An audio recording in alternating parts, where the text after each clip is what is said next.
Hi again. In the 9th chapter of this book, we left Jehovah's Witnesses, Personal Testimonies.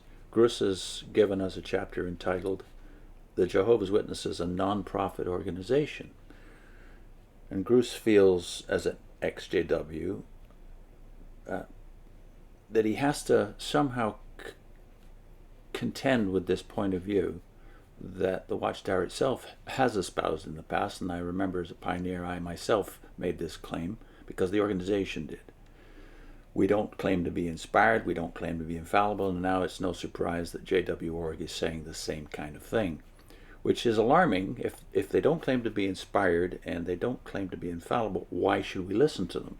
Do they claim to be a prophet? Now, in the past, I denied that as a pioneer, but then I was confronted with certain watchtowers by evangelicals out there who had remembered certain articles in the Watchtower's history, and recent articles at that, like the one that's cited on this page, where the Watchtower has made prophetic claims.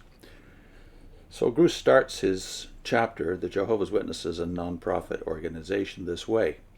Thousands of people have left the Jehovah's Witnesses because they became convinced that this organization, which claims to be Jehovah's prophet, is in reality a non-profit organization. An examination of many of the publications of the Watchtower Society in the light of history and such Bible passages as Deuteronomy 18, 20-22, and Ezekiel 13, 1-3, leads to the conclusion that this society is a false prophet. This subhead is the claims of Jehovah's Witnesses. The Jehovah's Witnesses claim that they represent Jehovah and are Jehovah's earthly organization. Several statements from the April 1, 1972 Watchtower article, which was entitled, They Shall Know That a Prophet Was Among Them, are sufficient to clearly establish the witnesses' claim to being a prophet. This article explains that men can learn about God and what he expects of them in three ways. 1, by his creation, 2, through the Bible, and 3, through his representatives. In ancient times, God sent prophets who foretold things to come and who served the people by telling them of God's will for them at that time, often also warning them of dangers and calamities. Now, these are direct quotes from this article in the April 1, 1972 Watchtower. People today still have the testimonies of creation and the Bible, but it is little read or understood. So, does Jehovah have a prophet to help them, to warn them of dangers, and to declare things to come? These questions can be answered in the affirmative. Who is this prophet? This prophet was not one man, but was a body of men and women. It was the small group of footstep followers of Jesus Christ, known at that time, that is in the days of Russell and early days of Rutherford, as International Bible Students. Today, they are known as Jehovah's Christian Witnesses. That is from the Watchtower of July 1, 1973, page 401, and April 1, 1972, page 197. Gruss goes on, how long has God used the Watchtower Bible and Tract Society and the Watchtower, that is its current title, as his channel of communication? The Finished Mystery, published in 1917, quotes a Watchtower issue of the same year.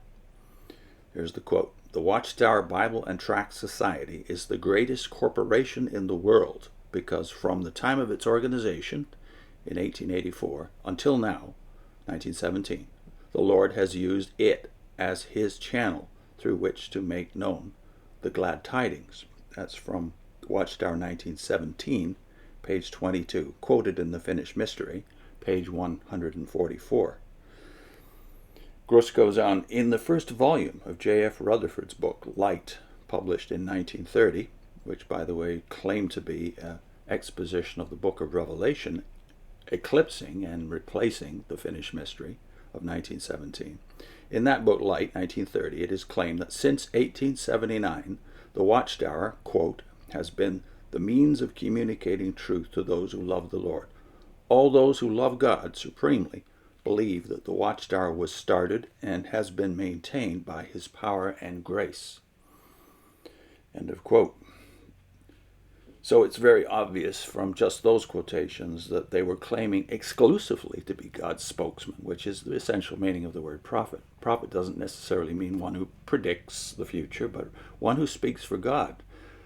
Unlike Isaiah, let's say, who lived in the generation of Micah, Hosea, and Amos, the Watchtower does claim to be the only spokesman of God, the only, therefore, prophet of God to its generation, or now 5 generations.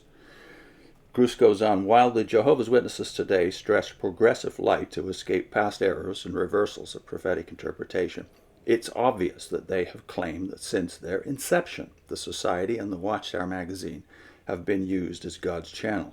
Therefore, all Society publications must be included in assessing witness claims to being God's channel of spiritual truth, his prophet. Now the next subhead is the test, or tests, plural, of a prophet. The Witness's Aid to Bible Understanding presents 3 essential tests for identifying a true prophet of God as set forth by Moses. There's a direct quote from the Aid book.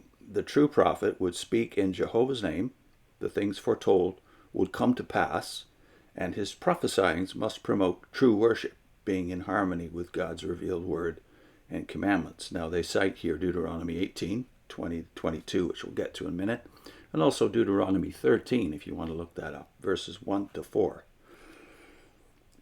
Gruss says, it has already been established that the witnesses claim to represent Jehovah and to be his prophet organization. Having taken the authority of speaking for Jehovah God, the witnesses must be examined by the further tests of Scripture to determine whether their claim is valid. The April 1, 1972 Watchtower article cited above goes right to the heart of the matter when it states, quote, of course it is easy to say that this group acts as a prophet of God. It is another thing to prove it. The only way that this can be done is to review the record. What does it show? End of quote.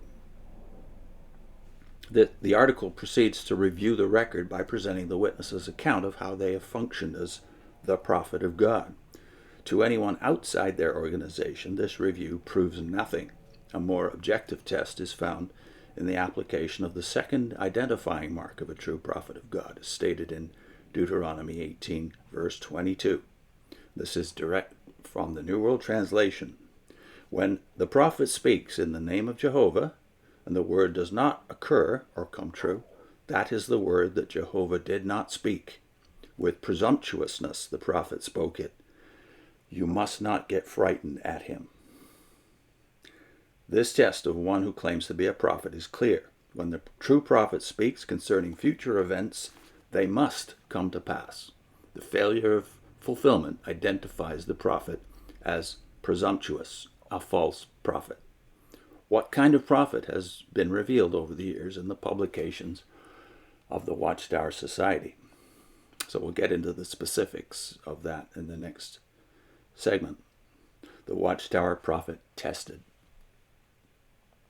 I'll put in a link to 7 predictions that the first generation of witnesses, that is, when they were still called Bible students, made about the year 1914. It was easy to test their prophetic credentials even in 1914. So that link to what Russell actually said about 1914 on your screen. See you soon.